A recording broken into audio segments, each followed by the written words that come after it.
Did you hear Tucker Carlson got fired from Fox News? But wait, stop. Don't click away if you don't care about that, because my video today is not really about that, although I am going to talk about it a little bit as we go along because it makes my point. And my point is that as we speak, the new establishment media is being formed.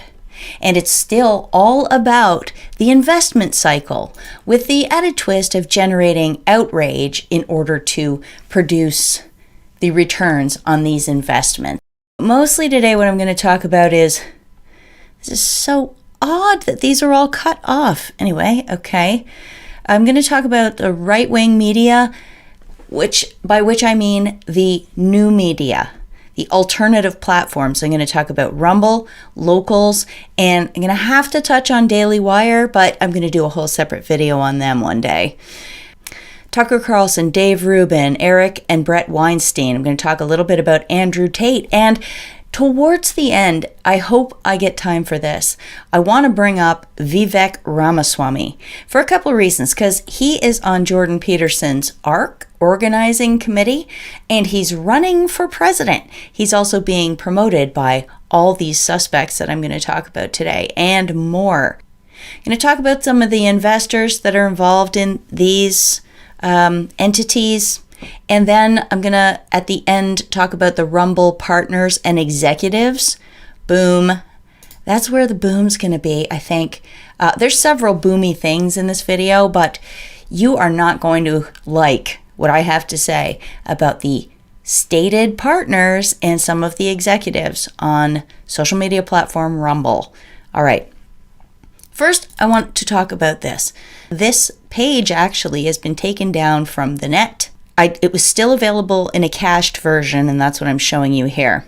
It's talking about how pharma companies basically own the news because they've spent, in 11 months, $3.2 billion on TV ads for drugs. But the important part here is they're talking about Robert F. Kennedy Jr., who, if you don't know, is running for president. He's running for the Democratic nomination in the race for president in the United States. So Robert F. Kennedy Jr. has been a very outspoken advocate for people who have been injured by the pharma companies, specifically vaccines. And he's been doing this all through the years, many, many, many years, making documentaries about it.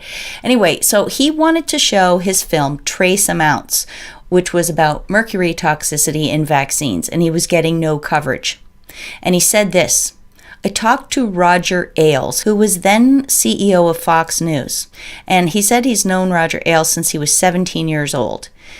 This is the exact quote. He's very sympathetic with this issue and saw the film Trace Amounts. I said to him, I just want to go on one of your shows. Nobody will allow me to talk about this or debate me. And Roger said to me, I can't allow you on any of them. I'd have to fire any of my hosts that allowed you on my station because, he said, my news division gets up to 70% of advertising revenues during non-election years from the pharmaceutical companies. Boom. So Roger Ailes retired as CEO of Fox in, I think, 2016. Then he died in 2017. But things have only gotten worse since then. If you pay attention on CNN, on Fox, on all the major news stations, even on award shows now, there's jokes and memes about it. Brought to you by Pfizer. I mean, there's just constant drug ads, and you notice them. They're very noticeable ads because they usually have that ukulele music or some like beautiful scenery and old people with children together, and then at the end it's like, because blindness, blah, blah, blah, blah, blah, blah, blah, blah. Consult your doctor. Ask your doctor to give you this prescription. You don't even know what it's for half the time on the ads. But anyway, the point is that television news can't show what it wants to show you, especially if it's reporting on adverse drug events, because pharma has captured so much of the news. It pays for so much of the news. By the way, I suppose this included Tucker Carlson. Tucker Carlson probably didn't talk to Robert F. Kennedy Jr. about this film Trace Amounts either. Okay?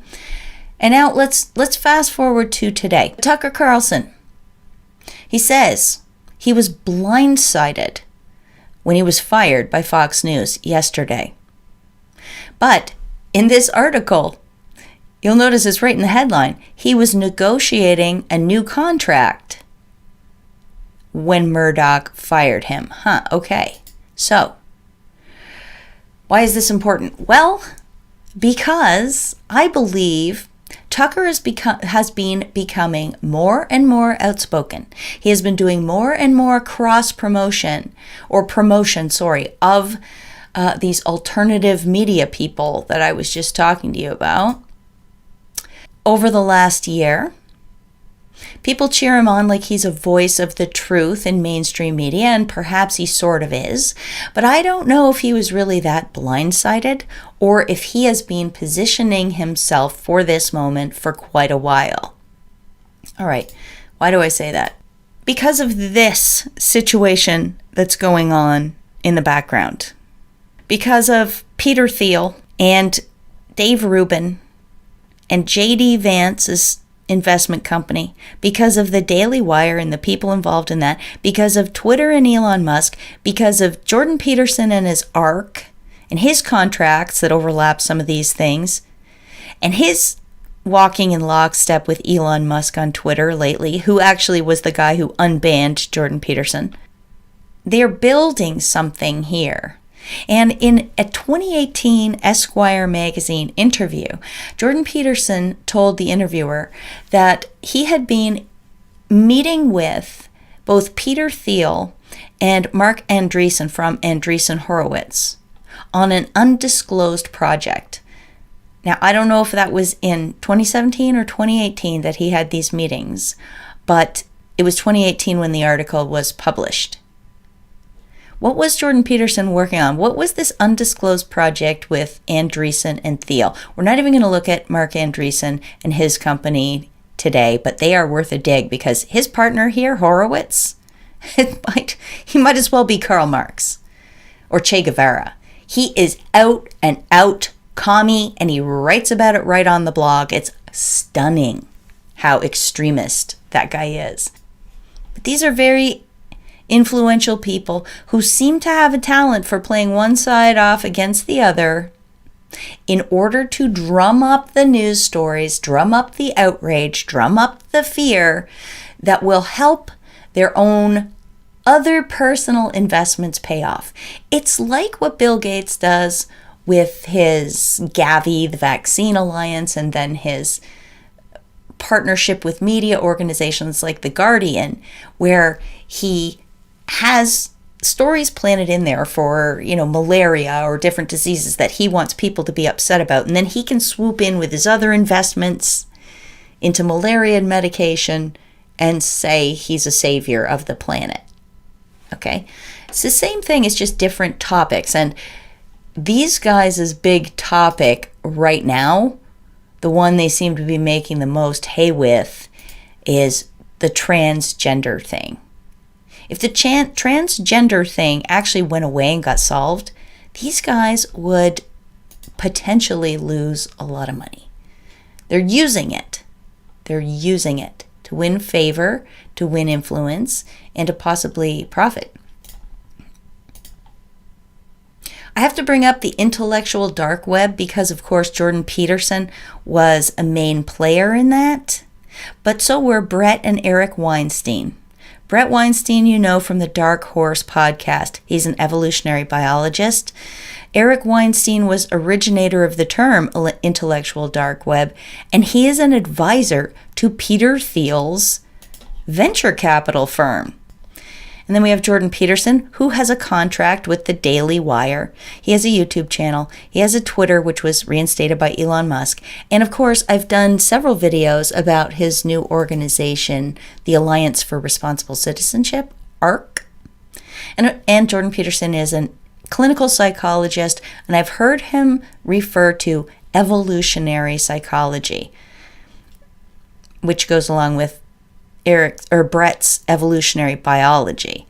And those two appeared quite often together back in the heyday of the intellectual dark web. And then we have Joe Rogan He has the #1 podcast. He's the everyman character. He appeals to conservatives, to males, and he promotes drug culture, and he cross-promotes all the other people that you could ever want. Kind of from the left and the right. Joe Rogan is a trickster character, sort of. Dave Rubin, he's a podcaster. He's conservative. He says he's a gay man. He's anti-censorship, sane voice of the LGBT, and not the T probably. And he created the Locals platform, which I'll talk about more in a minute. Ben Shapiro is Jewish, very got famous for calling Piers Morgan a bully, and he is an investor and founder of the Daily Wire. He's their main ticket. He's the big show, but was another one who really pushed the vaccines and all of that. And then finally we have Bari Weiss, who is not technically part of the intellectual dark web, but she's very key to them getting their word out. And she's also been very key in getting the Twitter files out. So she's kind of an honorary member of the intellectual dark web. They need tentacles into the mainstream media to bring the eyes onto their other operations. Slowly but surely, they won't need that anymore because, as I said, this whole video is about how they are building the media empire. Eric Weinstein, he got nervous sometime after Epstein got arrested, and he did a whole long detailed podcast about how he met Epstein one time, got super creeped out by him, so he says, and his thrust of what he thought Epstein was doing out there in the world was, he said he knew that it was difficult for researchers into the biotech and gene editing, all the biosciences. It was difficult for them to get funding anymore. And so he says Jeffrey Epstein saw a niche and was trying to court those people. But you got to remember, Eric Weinstein was meeting with Epstein apparently as in his capacity as a venture fund capitalist himself. So why would the two of them meet together? You would think that they would have to have some crossed interests, that perhaps Eric was also trying to secure funding for some of these weirder biotech startups like CRISPR and all of those things. And I mean, it's just exploded. The money into biotech is the top money in venture capital, and it has been for many years now. So Eric Weinstein says Jeffrey Epstein saw this niche and he thinks that's what it was all about, although he says it might have also been for spying purposes. So what was Eric Weinstein's purpose? It could be the exact same thing, if you ask me. It's funny. Accuse the other side of that which you're doing, right? I'm not defending Jeffrey Epstein. Don't get your panties in a bunch. I'm just saying it was an odd thing for Eric Weinstein to do. And keep in mind, he could have been working for Peter Thiel at that time. And Peter Thiel has tons and tons of investments into biotechnology, the thing that we're all suffering from right now, because that is hogging up all the air and all the money in the world. And it's all about trying to get in there and change our genes and transform us into cyborgs. It's really negative stuff. Okay, where am I going? Oh yeah, Eric Weinstein's dad, and this Brett Weinstein, of course, his dad, Les Weinstein, is a patent lawyer, and he does corporate arbitration in some big cases. For example, Uber. He also coaches lawyers on social science things, how to get the psychology of a jury in order to win your cases. Now, remember, his son Brett is an expert in these matters, and he's an influencer. I mean, he is an evolutionary biologist, and he talks a lot about psychology and that sort of thing. And his other son, venture capitalists. Edge.org, that was another thing that Eric Weinstein belonged to. So in that capacity, he would have been in touch with all of these scientists involved in biotech. We've talked about it on this channel many, many times. I've I've talked about the Franken scientists that populated edge.org, and their billionaire dinners were funded year after year by Jeffrey Epstein. Okay, it is all connected. Another thing that you have to know how pivotal Eric Weinstein is to all of this is Dave Rubin says, over the last 2 years, I've become friends with Peter Thiel through his friend and confidant, Eric Weinstein. And this was in 2018. So so Eric Weinstein somehow meets Dave Rubin, puts him in touch with Peter Thiel. He becomes a big podcaster. He's an influencer. What did he want him for? Well, it just so happens that after a few years podcasting, when Dave Rubin and then Jordan Peterson started working together, they said they were going to start this alternative payment system and an alternative platform for content creators.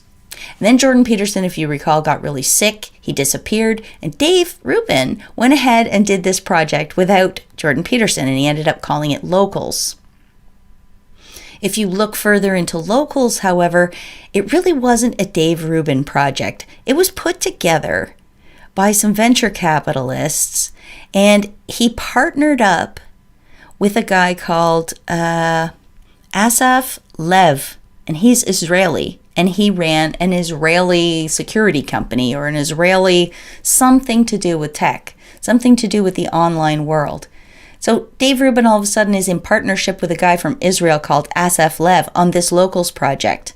He gets some early funding in March 2020, but then a year later, they got $3.8 million worth of round 2 funding, which was led by something called Craft Ventures. Craft Ventures is owned by David O. Sachs, another person who is closely tied to Peter Thiel because they were in what's called the PayPal Mafia together. The PayPal Mafia is, there's probably videos about it out there. I'm sure there are. You should go watch one. These handful of people that were involved supposedly in setting up PayPal altogether, say, 15 or 20 of them. Most of them have gone on to found and still head some of the most influential and woke companies that are out there, that a lot of them belong to the World Economic Forum and are on the panels talking about the Fourth Industrial Revolution. So it's very, very influential. So isn't that interesting that that's what happened with Dave Rubin's, supposedly Dave Rubin's Locals. That's who set this up. Israel, venture capital funds, but no, it's just friendly conservative gay guy, Dave Rubin. Yeah, he just thought of this idea and, learned all the tech on his own. No. He was a figurehead. And then we find out that in 2021, Rumble acquired Locals. And look at some of the people that are involved in this. So there's Scott Adams. And what's Scott Adams been doing? He's got the racism file, doesn't he? Scott Adams is doing the outrage about race. He's got Tulsi Gabbard, former... did she run for the Democrat nomination for president? I believe she did.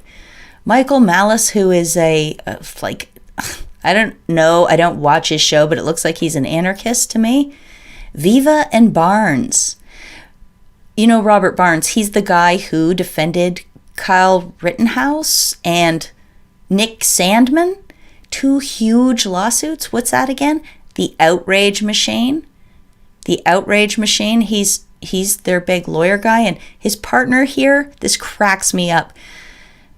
Viva Fry, real name David Freiheit, gained fame with a viral squirrel video years ago, got the bug, and ever since he's been chasing a way to get famous on the internet. And then the trucker convoy happened in Canada. He appears out of nowhere doing daily live streams, just walking around Ottawa and talking to people. And next thing you know, he's hooked up with Barnes out of the States for a show, and he's got a partnership with Rumble, and he's promoted all over the place. Now that has something to do with the fact that he was hooked up with the phony leader of the convoy, BJ Dichter. BJ Dichter, who ended up getting the $20 million, 2 different fundraisers of $10 million frozen. He was going through the convoy advocating for crypto, and then the crypto wallets all got taken offline or something. Look, there's something really wrong with BJ Dichter, but most of these guys who I'm going to mention today had him on their shows. Tucker had him on the show. Dave Rubin had him on the show. Viva had him on the show. Jordan Peterson had him on the show more than once. Jordan Peterson's daughter had him on the show more than once. Just some Canadian trucker guy, BJ Dichter, whose name you probably don't even know.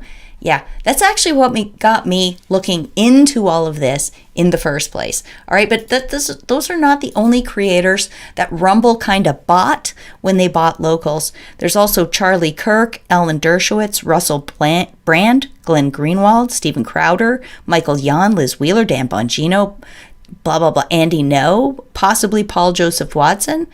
Like, I'm not saying that they ever even talked to any of these people. I know they talked to some of them, but others might have just been on the platform and then they sort of had to go over to this new ownership. You know, I'm not saying they have contracts with each of these people, but they might, because they have with some. And of course, then what happened? So Rumble buys Locals, and shortly thereafter, Peter Thiel gave Rumble a ton of investment money, along with somebody else who I'll talk about in a minute. Then this is when we started getting in the big contracts. Like Glenn Greenwald actually has a proper contract with Rumble where they gave him a salary and they gave him a staff. And some of them, like the Daily Wire people, have to go in to a professional studio. These have to be professionally produced. All right. And there's nothing wrong with this.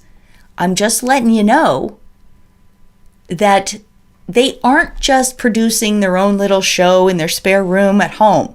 They are under contract, 6-figure contracts, or, you know, I don't know how high, to produce these things for Rumble. And here's some more. Donald Trump Jr. signed 7-figure podcast deal with Rumble. Tulsi Gabbard strikes deal with Rumble.